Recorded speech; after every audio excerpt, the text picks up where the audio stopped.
이 같은 트럼프 대통령의 발표와 달리 이란 당국은 14일 서명은 아니라는 입장입니다.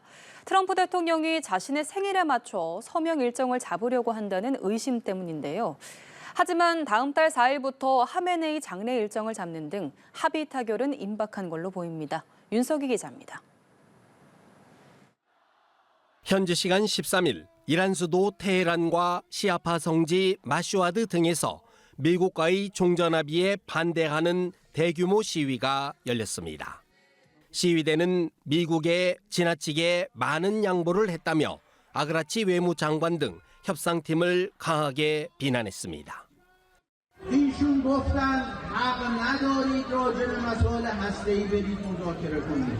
رفتن با اینها مذاکره کردن، قول و قرار گذاشتن. 미국과의 종전합의가 임박하자 이슬람 혁명 수비대 등 이란 내 강경파들의 목소리가 강해지고 있는 겁니다. 트럼프 대통령이 서명식 날짜로 밝힌 14일도 논란입니다. 이날은 트럼프 대통령의 만 80세 생일로 이란은 트럼프 대통령이 서명식을 개인적인 홍보쇼로 활용하지 않을까 의심하는 모습입니다. 이란 외무부 대변인은 미국과의 양해각서 체결이 며칠 안에 이루어질 가능성이 있다면서도 14일은 아닐 것이라고 말했습니다. 다만 합의가 임박했다는 신호는 계속 나오고 있습니다. 이란 국영 매체들은 알리 하메네이 전 최고 지도자의 장례식이 다음 달 4일부터 시작된다고 현지 시간 13일 일제히 보도했습니다. 지난 2월 28일 전쟁 개시 당일 미국과 이스라엘의 폭격으로 사망한 지 126일 만에 공식 장례가 시작되는 셈입니다. 앞서 새 최고 지도자인 모즈타바 하메네이가 미국과의 양해각서 체결을 승인한 것도 합의가 임박했다는 방증입니다. 장례식이 시작되는 7월 4일은 공교롭게도 미국 독립기념일 250주년과 겹치는데 모즈타바 하메네이가 아버지 장례식에 얼굴을 드러낼지도 주목됩니다. 연합뉴스 TV 윤석입니다. 도널드 트럼프 미국 대통령이 종전 등을 위한 이란과의 합의가 현지 시간 14일 서명된다고 밝혔습니다. 양측이 화상회의와 전자서명 형식을 활용할 걸로 보인다는 보도도 나왔습니다. 이지훈 기자입니다. 트럼프 대통령이 이란 전쟁 종전에 관한 합의가 현지 시간 14일 서명된다고 예고했습니다. 서명 직후엔 호르무즈 해협이 개방된다고 밝혔습니다. 오바마 행정부 시절 타결한 이란 핵합의는 핵무기로 가는 쉬운 길이었다며 이번은 다르다고 자평하기도 했습니다. 이번 합의가 핵무기 확보에 차단 장벽이 된다며 이란의 비핵화 약속을 받을 거라고 강조한 겁니다. And most importantly, we have a deal that Iran will never have a nuclear weapon, which was the whole purpose of what we had to go through to get this. So it was a very big thing. 또 이번에는 돈이 오가지 않을 거라고 했는데 양해각서 서명과 동시에 이란에 주는 경제적 대가가 없다는 취지로 보입니다. 트럼프 대통령이 서명식 장소 등 세부 사항은 밝히지 않은 가운데 양측이 화상회의와 전자서명 형식을 활용한다는 보도도 나왔습니다. 악시오스는 미국과 이란이 중재국 파키스탄 등과 함께 화상회의를 열고 양해각서에 전자방식으로 서명할 것으로 예상된다고 전했습니다. 파키스탄 총리도 현지 시간 13일 향후 24시간 안으로 최종 합의가 이뤄질 것으로 보인다며 합의문 전자서명을 진행할 준비를 하고 있다고 말했습니다. 당초 양측이 스위스에서 만날 거란 보도가 나왔지만 트럼프 대통령이 G7 정상회의 참석을 위해 출국할 예정인 만큼 부통령도 외국으로 나가기 어려운 것으로 보입니다. 트럼프 대통령은 G7 정상회의에서 호르무즈 해협 기뢰 제거 등 종전 후 이뤄질 조치들에 대한 지원을 요구할 것으로 예상됩니다. 연합뉴스 TV 이지훈입니다. 트럼프 미국 대통령이 현지 시각 14일 이란과 종전 합의에 서명할 것이라고 했습니다. 하지만 호르무즈 해협에서의 충돌은 여전히 이어지고 있는데요. 길었던 이란 전쟁, 이제 정말 끝이라는 걸까요?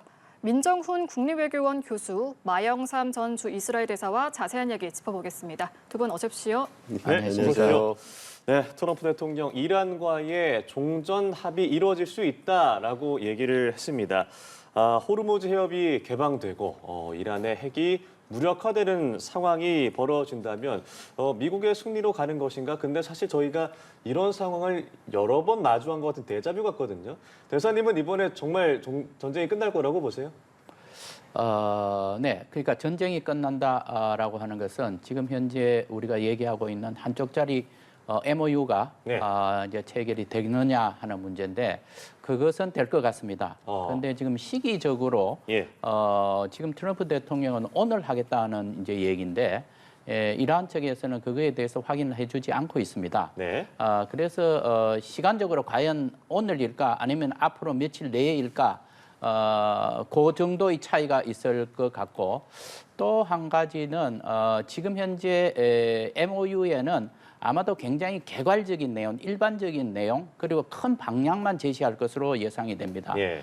그렇다고 하면은 그 안에 들어가는 이제 세부적인 내용은 앞으로 60일간의 후속 협상에서 협의를 할 것으로 그렇게 알려지고 있습니다. 그렇다고 한다면은 여전히 이게 완전하게 전쟁이 끝나느냐 하는 문제에 대해서는 후속 회담도 지켜볼 필요가 있고 이 후속 회담이 매우 어려운 과정을 거칠 것으로 보이고 그리고 60일 안에 과연 해결이 될까? 저는 상당히 회의적으로 보고 있습니다. 예.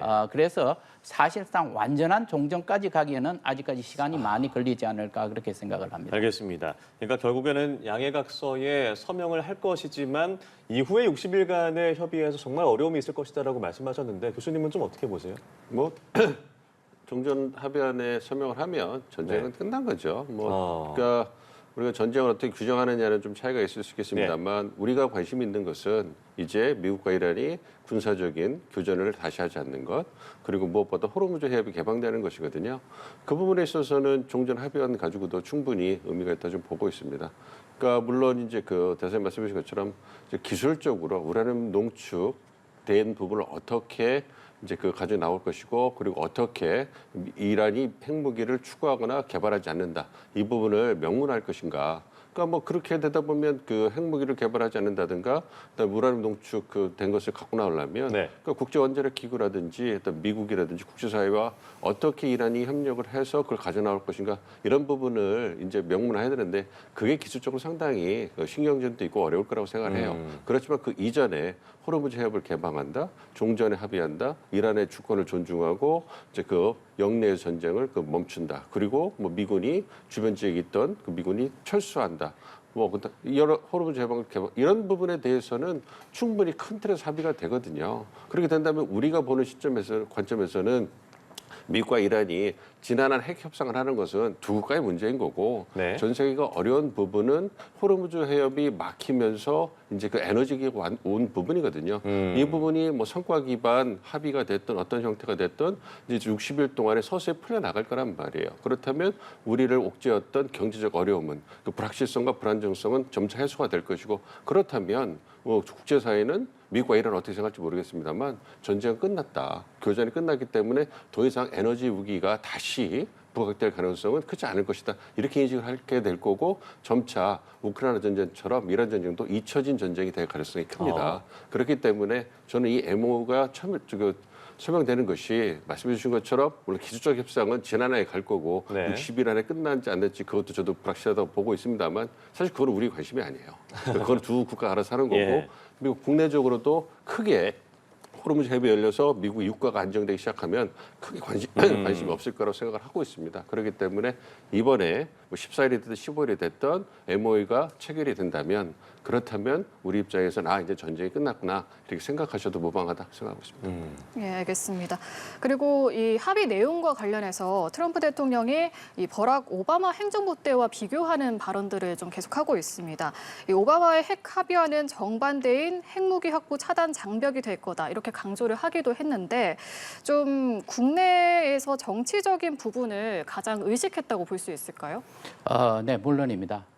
지금 현재 트럼프 대통령으로서는 전쟁을 수행하는 가운데서 많은 이제 비난에 직면을 했었습니다.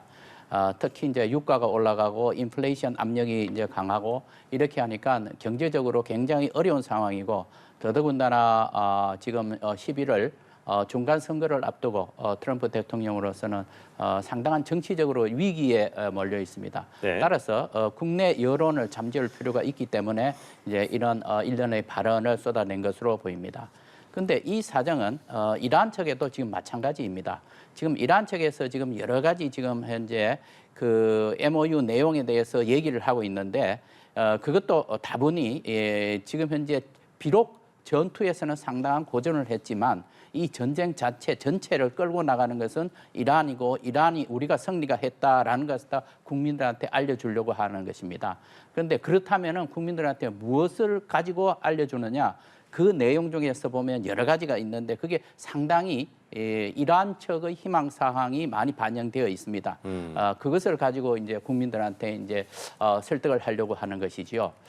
이렇게 본다면은 지금 현재 양측에서 다 이러한 해석하는 문제에 있어서 차이가 나기 때문에 어느 정도의 우려가 그대로 존속되고 있다고 보겠습니다. 네, 알겠습니다. 그리고 또 동결 자산과 관련해서는 또 이번에는 뭐 17억 달러가 아니라 아예 돈이 오가지 않을 거다 이런 얘기도 하면서 좀 계속해서 비교를 하는 모습 보이고 있는데 만약 트럼프 대통령의 뜻대로 이렇게 된다면 좀 미국 자국 내에서 성과로 또 여겨질 수가 있을까요? 그렇죠. 사실 미국과 이란이 첨예하게 대립하고 기싸움을 하고 있고 이란이 상당히 선방한 부분이 있어요, 협상에서. 그렇기 때문에 2015년에 오바마 행정부가 했던 그러한 우리가 JCPOA라는 그거에서 크게 나가지는 못할 거예요. 네. 미국과 이란의 입장이 워낙 첨예하게 대처하고 있고 이란도 줄 수 있는 게 정해졌지 않겠습니까? 그런 부분에서 얼마나 더 2015년보다 나을 것이냐 이것이 성공한 그 협상이라는 것의 척도로 적용을 해왔는데요. 지금 상황에서 본다면 아마 트럼프 대통령이 성공했다, 승리했다라고 주장할 수 있는 그래서 그래도 뭔가를 얻은 협상했다 생각하려면 아무래도 이란이 과거에는 10년, 25년에 그 핵을 개발하지 않고 핵 역량을 감소시켜 가겠다. 그리고 25년 지나면 이제 일몰 저항이 있다. 이런 부분이 있었거든요. 네. 25년 내에 모든 걸 맞춰야 되는 거예요. 그러니까 미국과 이란이 주고받기를 통해 가지고 맞춰야 되는 거고 그렇지 않으면 그럼 25년 이후에는 이란이 다시 핵을 갖다 역량을 키워도 미국이 할 말이 없는 그런 일몰 저항이 있었는데 이번에는 무기한 금지한다, 추가하지 않는다 이 부분이 있는 거예요. 그래서 어떻게 보면 이란이 핵 무기를 추가하지 않는 것을 영구적으로 금지할 수 있는 근거를 만든 거 아니냐. 이거면 그래도 나름 성과가 있는 거 아니냐 이렇게 주장할 수 있다 이렇게 얘기를 하는데 그 부분은 좀 이란의 어떤 그 의지에 달려 있는 거기 때문에 그건 지켜봐야 될 것 같고요. 어쨌든 트럼프 대통령 입장에서는 말씀해 주신 것처럼 지금 MOU 초안대로 어떤 그 합의문이 나온다면 그렇다면 나름대로 크진 않지만 그래도 뭔가 좀 얻은 게 있다. 이렇게 얘기에 주장할 수 있는 그런 결과물은 아닌가 생각하고 있습니다. 예, 결국에는 이제 종전 합의에 서명을 하고 60일 동안에 양 국가가 어떤 결론을 낼지는 앞으로 좀 지켜봐야 될 얘기고 그리고 이제 14일로 고집하는 이유 그리고 원격 서명에 합의를 했다라고는 하는데 일단 트럼프 입장에서는 이제 미국의 첫 번째 입장은 제네바나 이슬람마바드에서 만나서 서명하는 게 얘기 나왔습니다만 결국에는 원격 서명을 하는 것. G7 참석을 이유로 그렇게 된다라고 미국 매체 보도가 있긴 한데 이날이 또 14일이 트럼프 대통령이 생일이라고 하고요. 이게 트럼프가 원하는 날이어서 왜 이 날을 또 원하는 거고 굳이 고집을 하는 건지도 궁금합니다. 이 형태에 대해서는 좀 어떻게 보고 계세요? 네, 지금 원래 이제 트럼프 대통령이 생각했던 바하고는 조금 이제 차질을 빚고 있는 것으로 보입니다. 네. 트럼프 대통령은 당초에는 이걸 제네바에서 이제 개최를 하고 제네바에서 개최를 한다고 하는 것은 바로 지금 15일부터 17일간 에비앙에서 G7 정상회의가 지금 열리기로 되어 있습니다.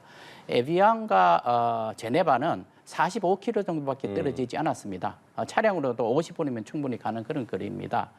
따라서 이 행사와 관련을 해서 트럼프 대통령은 외교적인 행사를 기획을 하고 있지 않았을까 저는 이제 그렇게 추정을 합니다.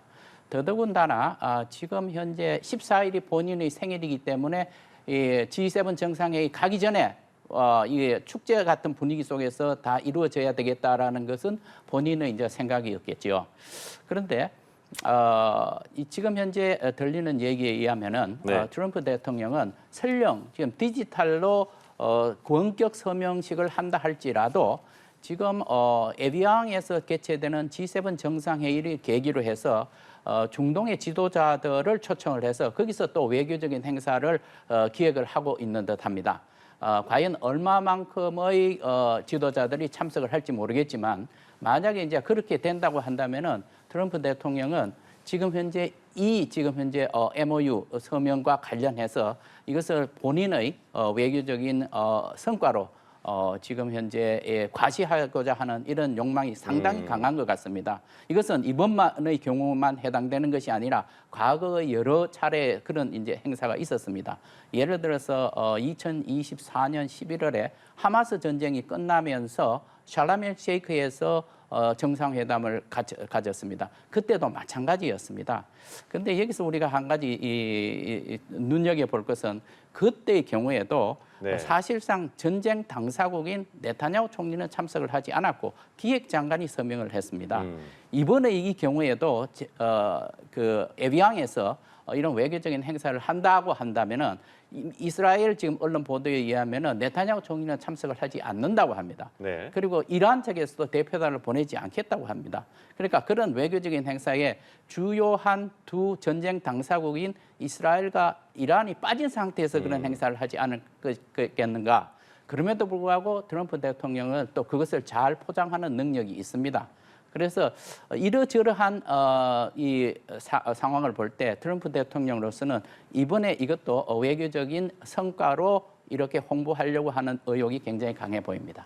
예, 이렇게 트럼프 대통령은 14일을 고집하고 있는데 반면에 이란은 이 서명일이 14일이 아닐 수도 있다 이렇게 밝혔거든요.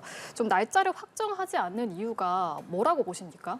뭐 소소한 기싸움 아닐까요? 뭐 14일 같은 경우에는 미국이 250주년 건국 독립을 기념하는 오늘 올해가 그러한 주간이거든요. 네. 그렇기 때문에 올해 1년에 걸쳐 가지고 그러한 다채로운 행사가 미국 내에서 펼쳐집니다. 거기에 이제 6월 14일이 트럼프 대통령 생일이기도 하고요. 그래서 네. 잘 아시는 것처럼 백악관에서 격투기 경기도 하거든요. 이게 참 전례 없는 일이라서 좀 당혹스럽긴 합니다만 어쨌든 그렇게 이벤트를 기획하고 있는 트럼프 행정부이기 때문에 그런 상황에서 만약 14일 날 그런 MOU가 체결이 된다면 얼마나 더 어떤 생색을 내는데 좋겠어요. 그러니까 미국이 전쟁에 승리했다는 것을 주장하는데 상당히 좋은 그런 이벤트가 될 거고 그렇다면 이 전쟁을 왜 했냐라는 미국 국내적인 비판적인 여론을 좀 희석시키는데도 도움이 되지 않을까 뭐 좀 생각을 하고 있습니다. 네. 그런 부분에서 14일 날 원격이 됐든 온사이트 만나서 하든 서명식을 하고 싶었는데 여러 가지 일정 문제가 있다고 하지만 근본적으로는 이란이 그걸 해주고 싶지 않을 거예요. 그러니까 이것이 이제 어쨌든 이란도 국내 정치적으로 봤을 때 자국이 잘 선방하고 이겼다. 그리고 체제를 지키고 국가의 어떤 독립을 유지해 나갔다. 이래서 뭔가 국내적으로 여론을 결집하고 정치에서 확립할 이런 모습을 보이고 있는데 그런 상황에서 미국의 어떤 그러한 중요한 정치적 이벤트에 따라 가지고 서명을 해준다면 그렇다면 어떤 이란의 어떤 주장이 좀 희석될 가능성이 있잖아요. 그렇기 때문에 14일은 아니다. 이렇게 해서 좀 모호하게 보고 있습니다만 말씀해 주신 것처럼 이제 며칠 남지 않은 겁니다. 그래서 하루쯤 좀 남은 거고 뭐 그렇지 않다면 또 트럼프 대통령이 공격한다고 또 압박을 하고 있잖아요. 그런 상황을 이란도 다시는 겪고 싶지 않을 거라고 생각을 하고 있기 때문에 14일이 됐든 15일이 됐든 이거는 뭐 소소한 문제가 아닌가 생각하고 있습니다. 네. 그러니까 워싱턴 이제 현지 시각이 이제 오후 7시이기 때문에 아직 이제 14일이 되진 않았습니다. 그렇기 때문에 시간은 좀 남아있다고 볼 수 있는데 이란이 트럼프가 원하는 그 그림을 만들어 줄 것인가? 대사님은 좀 어떻게 보세요? 저는 그렇게 하지 않을 가능성이 더 높다고 봅니다. 좀 늦어질 거라고 보시는 거예요? 네, 그렇습니다. 지금 우리 민 교수님께서 말씀하셨듯이 과연 그 트럼프 대통령의 생일 잔치에 이렇게 하나를 더 얹어줄 필요가 있을 것인가? 네. 왜냐하면은 지금 현재 이 국내 여론전이 상당히 뜨겁습니다. 미국은 미국대로, 이란은 이란대로. 그러니까 이란 국민들이 그러한 모습, 외교적인 행사 이런 것을 보았을 때 어떻게 생각할 것인가 하는 것도 아마 이슬람 혁명 수비대의 지도자들로서는 상당히 관리해야 되는 그런 이제 측면이 있을 겁니다. 네. 따라서 저는 거기에 대해서는 좀 부정적으로 생각을 합니다. 예. 그리고 또 이제 트럼프 대통령이 욕심을 부리고 있지 않나라고 생각할 수 있는 부분이 이제 아브라함 협정과 관련된 부분인데 이렇게 전쟁이 마무리될 시에 사우디 같은 주력 국가들이 아브라함 협정에 좀 합의를 하기를 원하는 것 같아요. 근데 이제 외신 보도에 따르면 빈 살만 왕세자가 노를 100번 외쳤다. 그러니까 결국에는 너네 이스라엘과 좀 이제 친하게 지내라는 내용인 것 같은데 이것은 어떻게 좀 방향이 흘러갈까요? 이 문제는 사실상 트럼프 대통령의 중동 구상, 거대한 중동 구상을 지금 예. 현재 실현시키기 위해서 노력을 하고 있는 측면이 강합니다. 2020년 9월에 이 아브라함 협정 1차 협정이 이제 체결이 되었지 않습니까? 네. 그때 이제 UAE, 바레인, 모로코, 수단 이렇게 네 나라가 이스라엘하고 외교 관계를 수립을 했습니다. 그 전에 1979년에 이집트가 했었고 1994년 요르단이 했습니다. 그럼 아랍 국가들 중에서 22개국 중에서 지금 6개 나라가 이미 이스라엘하고 수교를 했고 나머지 이제 16개 나라가 남아 있는데 예. 만약의 경우 사우디아라비아가 수교를 이스라엘과 한다고 하면은 사우디아라비아는 순위파의 지도국입니다. 그래서 나머지에 있는 아랍 국가들이 모두가 사우디아라비아의 이 전례에 따를 가능성이 상당히 높습니다. 네. 그렇다고 한다면은 이것은 중동 지역에서 세력 판도를 완전히 뒤바꾸는 그런 거대한 구상이 실현이 되는 것입니다. 트럼프 대통령은 여기에 더해서 지금 이것을 아랍 국가와의 관계뿐만 아니라 다른 국가들, 주변에 있는 국가들, 예를 들면 아제르바이잔, 아르메니아까지도 포함을 시키고 더더군다나 이란도 들어오면 어떻겠느냐라는 이런 이제 구상을 하는 것입니다. 그렇다면 이건 굉장히 큰 구상이고 이게 과연 실현만 된다면은 제가 보기에는 역사상 중동 문제에서 이 정도의 업적을 낸 지도자가 없었습니다. 그런데 과연 그게 가능할 것인가 하는 것인데 사실상 하마스 전쟁하기 전에 사우디아라비아와 이스라엘 간에는 수교 협상이 상당히 많이 진전이 됐습니다. 당시에 그 모하메드 빈 살만 사우디아라비아의 왕세자가 언론 인터뷰에서 이렇게 얘기를 했습니다. 이스라엘하고의 관계 개선 문제는 하루하루 굉장히 좁혀지고 있다. 이렇게 이제 자기의 의지를 설명한 바가 있습니다. 그런데 그 이후에 이제 상황이 많이 바뀝니다. 하마스 전쟁을 통해서 이제 이스라엘이 하마스하고 전쟁을 하면서 많은 이제 문제가 생겼습니다. 이때 사우디아라비아의 모하메드 빈 살만 왕세자가 최근에 이제 한 얘기가 뭐냐 하면은 이 문제를 해결하기 위해서는 팔레스타인이 독립국가가 될 수 있는 그런 명백한 로드맵이 있어야 된다라는 얘기를 해왔습니다. 그런데 하마스 전쟁으로 인해서 이 희망이 상당히 위축이 되어 버렸습니다. 따라서 지금 현재는 과연 이 사우디아라비아가 이게 참여할 것이냐 매우 그 가능성이 희박해 보입니다. 그것이 되기 위해서는 제가 보기에는 시간이 10년 최소한 10년 정도는 걸리지 않을까 그런 이제 생각을 합니다. 그런 측면에서 본다면은 이 원대한 구상이 이루어지기에는 상당히 많은 시간이 필요하다. 이렇게 생각을 합니다. 예, 대사님은 좀 쉽지 않다. 상당히 많은 시간이 필요하다라고 하셨습니다. 그러니까 뭐 멀리 있는 우리 입장에서 봤을 때는 이란이 이번에 전쟁을 일으킴으로써 많은 걸프국에 피해를 주었고, 그래서 사우디나 뭐 쿠웨이트나 다른 어떤 이런 중동 국가들 입장에서는 미국의 말대로 좀 협정을 좀 맺어준다면 앞으로 이 중동의 어떤 위기감을 좀 해소할 수 있고 그러지 않을까라고 되게 단순하게 여길 수 있는데 이게 종교적으로 좀 얽혀 있는 게 좀 심한가 보네요. 아무래도 그 중동 지역에 그 얽혀 있는 뭐 종교적, 민족적 이런 부분이 크잖아요. 네. 그럼에도 불구하고 아브라함 협정 같은 경우는 좀 지켜봐야 돼요. 왜냐하면 말씀해주신 것처럼 바이든 행정부 말기에 이스라엘과 이제 사우디가 거의 수교 직전까지 갔기 때문에 하마스 전쟁이 일어난 원인 중에 하나다 이렇게 분석하는 것도 있거든요. 그런 부분을 고려해 본다면 이란을 아브라함 협정에 끌어들이는 것까지는 좀 지켜봐야 되긴 하겠습니다만 이번에 미국과 이란의 어떤 그 핵 협상이 어떻게 결과가 나오느냐 이게 상당히 중요하다고 생각을 해요.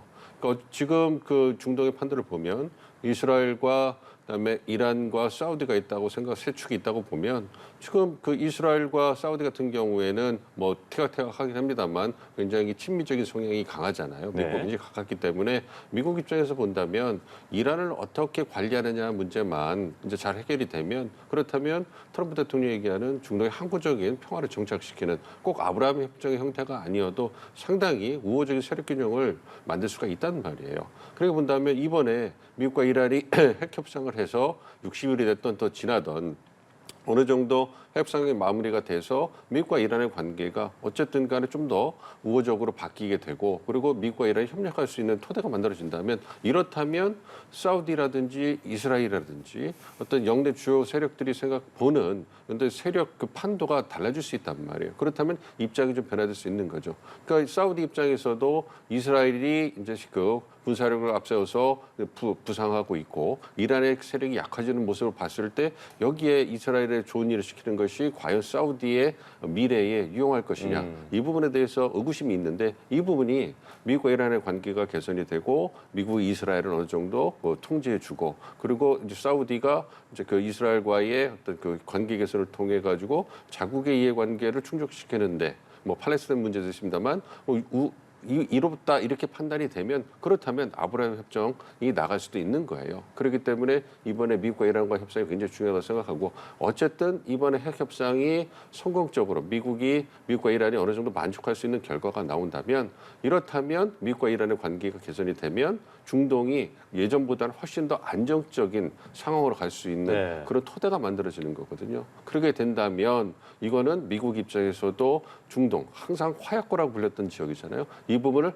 당분간 최소한 10년 정도는 관리할 수 있는 우호적으로 관리할 수 있는 토대가 만들어지는 것이기 때문에 이것이 초반에 잘 정착이 된다면 그렇다면 아브라함 협정 2, 그러니까 사우디와 이스라엘의 관계 개선도 불가능한 것은 아니다 이렇게 보고 있습니다. 예, 그리고 앞서 지난주 이란 드론 공격으로 미군 아파치 헬기가 추락하면서 전쟁 재개 위험이 닥친 거 아니냐 이런 의견도 있었는데 상황이 급반전돼서 어쨌든 지금 합의 타결까지 다다른 상황입니다. 이 과정에서 좀 중재국들의 역할이 있었던 걸로 보이는데 어떤 역할을 했다고 볼 수 있을까요? 네, 상당히 위기 상황이었죠. 잘못하면은 이 MOU 체결 자체가 무산될 수 있다. 막 이렇게까지 이제 우려들을 했었는데. 상당히 빠른 시간 내에 이 문제가 이제 해결이 되면서 이제 MOU 체결 쪽으로 이제 방향이 틀어졌습니다. 네. 그 과정에서는 이 파키스탄과 카타르가 중재적인 역할을 상당히 건설적으로 한 것으로 그렇게 보입니다. 그 아파치 헬기 추락 사건이 일어나자마자 이제 파키스탄에서는 아주 바삐 움직였죠. 그래서 그 이란 측하고 접촉을 해서 파키스탄 측에서는 그 사건 또는 사고라고 우리가 생각을 할 수 있는데요. 이게 왜 일어났을까 하는 문제에 대해서 상당히 자료 수집을 했다는 겁니다. 예를 들면 레이더의 데이터를 하거나 아니면 항적 장치에 따라서 기록된 이 내용을 가지고 이것을 미국 측에 전달을 했고 미국 측에 설명하기를 이것은 우발적인 사고였다. 네. 이란 측에서 결코 이것을 의도적으로 하지 않은 사고였다. 이렇게 해서 미국 측의 분노를 상당히 무디게 했었고 네. 그리고서 그 카타르로서는 이란에 직접 들어갔었지요. 그래서 이란 측에 대해서 설득을 하기를 만약의 경우 이 위기를 넘기지 않으면 트럼프 대통령 진짜로 공격을 할 수 있다. 그때 아파치 헬기 사건이 나고 나서 미국 측에서 1차 공격을 했고 2차 공격을 했고 3차 공격을 하기에 앞서 있었던 일입니다.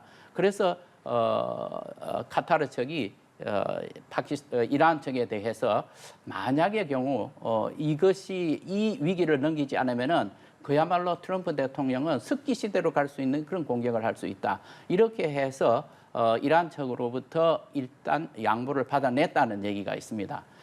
더불어서 카타르 측에서는 지금 현재 얘기가 되고 있는 금융자산 해제 문제, 네. 동결된 이 자산을 상당 부분 지금 카타르 은행에 보관을 하고 있습니다. 이것을 어떻게 풀어내느냐 하는 문제에 대해서 이란 측의 의도를 충분히 알고 있다. 우리가 최대한 노력을 해서 이게 빨리 해제될 수 있도록 도움을 주겠다라는 이런 이제 약속을 했다는 내용들이 지금 서방 언론에 나오고 있는 것입니다.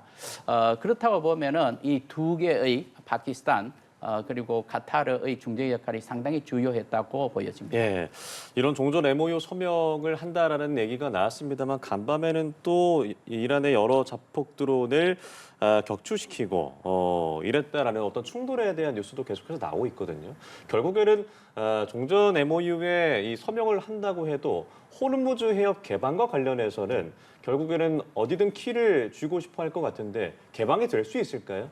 개방이 점진적으로 되지 않을까 보고 있어요. 그러니까 MOU를 체결을 하고 나서 이제 핵 협상을 시작하는 거잖아요. 네. 그러면 생각해 보시면 이란이 갖고 있는 협상 수단, 미국이 갖고 있는 협상 수단을 보면 그 이란이 갖고 있는 협상 수단은 전쟁이 끝났을 때 호르무즈 해협의 통제권이거든요. 예. 미국이 갖고 있는 그 핵심과 관련돼서 갖고 있는 통제권은 호르무즈 해협의 역봉쇄, 그거는 이제 그 대응 차원인 거고 중요한 것은 동결 자산과 경제 자산을 해제해 주는 부분이에요. 그러면 이 두 협상 수단을 양국이 포기할 가능성은 협상이 끝날 때까지 크지 않죠.